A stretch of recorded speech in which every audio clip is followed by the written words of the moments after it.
A little while ago, I posted my top 5 single string guitar licks.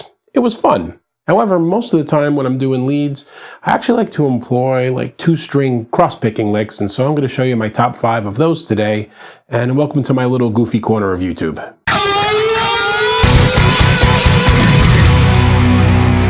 This first one is very simple, 1 note per string, pick down on the low string, pick up on the string right above it, below it, higher than it.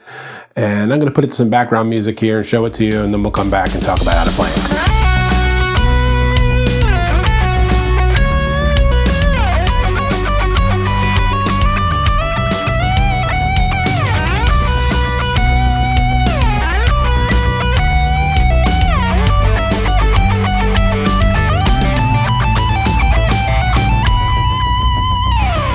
So as you can see there, I was working just in the B and E string. This is in the key of B minor, and it really helps if you kind of understand your scales and modes horizontally, maybe in pairs of strings instead of just the normal up and down and pentatonics, because you're going to be moving through positions here. Anyway, the basic lick is just starting with an upstroke on the E string and then a downstroke on the B string, and then knowing that my pattern here in B, and then I went up to where the high note is rooted, or the first finger's on a D. So those two patterns.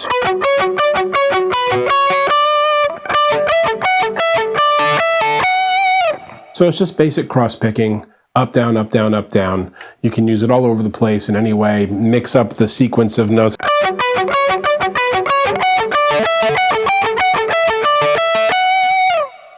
Any permutation of it, but the basic concept is up, down, 1 note per string. This next one allows for more rhythmic interpretation. I'm mixing the number of notes I play on the lower string or on the B string here, so it's not just 1 and 1, it's 1 and 2 some of the time, and 1 and 1 other times. Let me play it against music here so you can see.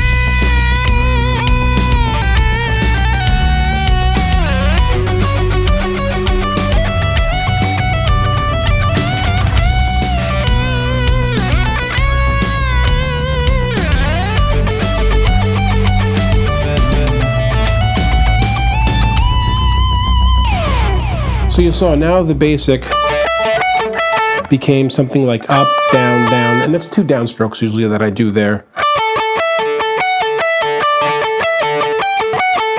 You can see I mix it up. Sometimes it's 2, sometimes it's 1. It's open for rhythmic interpretation. I'm not posting tabs here, by the way, to these licks because I'm not giving you specific licks. I'm giving you concepts. So I want you to walk away with concepts and then incorporate them into your own playing rather than just copy note for note. Now, the third thing that I like to do is to employ Diads or 2-note chords into my leads, and not just hit them at the same time so it's a chord, but kind of utilize cross-picking to make the Diad have a different voicing and use it like a way to build tension and build up to a resolve of some sort. Let me show you again against the music.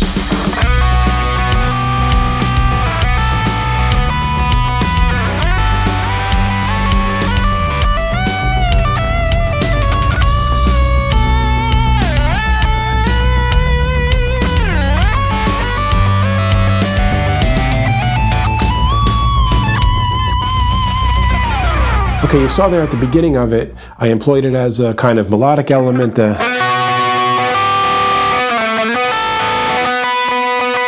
this instance, I'm skipping strings. I'm from the G string up to the E string, and it's the B to the 5th, and the 6th, the 7th, and that resolve to the octave.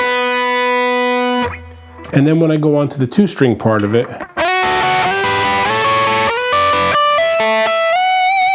again, you really have to know your scales in pairs of strings, but that slide up, and then up pick, slide up pick, so it's a down pick on the B string, just like in the first example. The mechanic of that part of it is just down, up, down, but you have that slide built in. And you're letting the notes ring together, of course.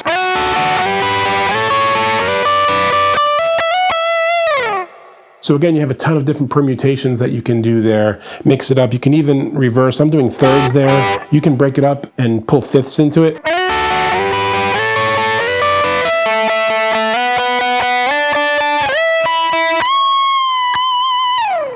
Any Diads that work, but again, you're cross-picking to do it. Let's look at example number 4 now. For this fourth example, I like to get a little bit mathematical even, or kind of proggy sounding.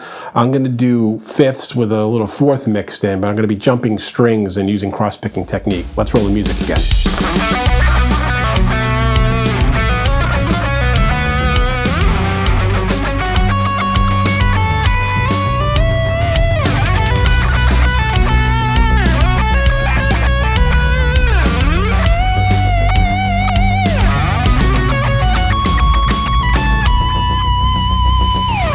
Okay, so I just work off a basic B power chord there, and it's cross-picking insofar as I start with a downstroke on the B, I go with an upstroke on the next string, the fifth, and then I start with that same note that I just played, but now with a downstroke, and it's a fifth again. The next one's a fourth, again I'm picking up where I left off, and then the last one is a fifth again, F sharp to C sharp.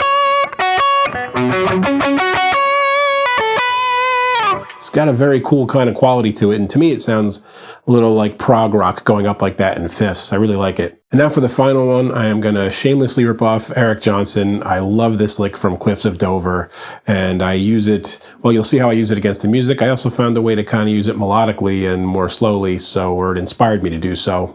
Last time, now let's roll the music, and then we'll come back and talk about it.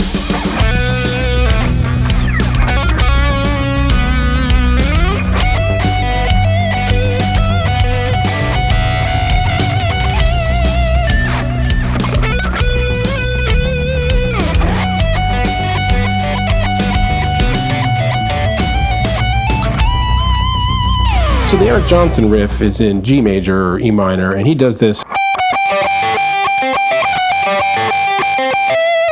And the idea is that he's string bouncing, the same as the first thing that we did. It's always upstroke, downstroke, upstroke, downstroke. But instead of the E string and the B string, it's E, B, E, G, E, D.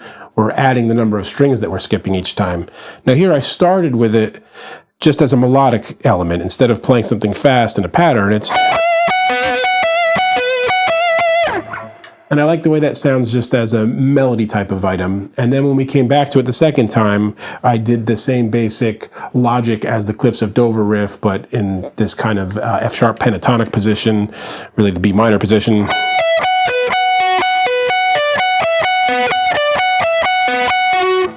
So it's the same type of thing. You want to learn the concept there, not the exact lick, and find places that you can do it, ways you can mangle it up and change the rhythm and the notes of it for your own purposes and make something unique to you. Anyway, I hope that all made sense and you get something out of it and you get some mileage out of this lesson. If you have any questions or comments, anything you'd like to see me cover further, leave it in the comments below. I get back to everybody as soon as I can. And until next time, guys, keep making great music. Hey friends, don't forget to subscribe and turn on notifications. It makes the whole world better.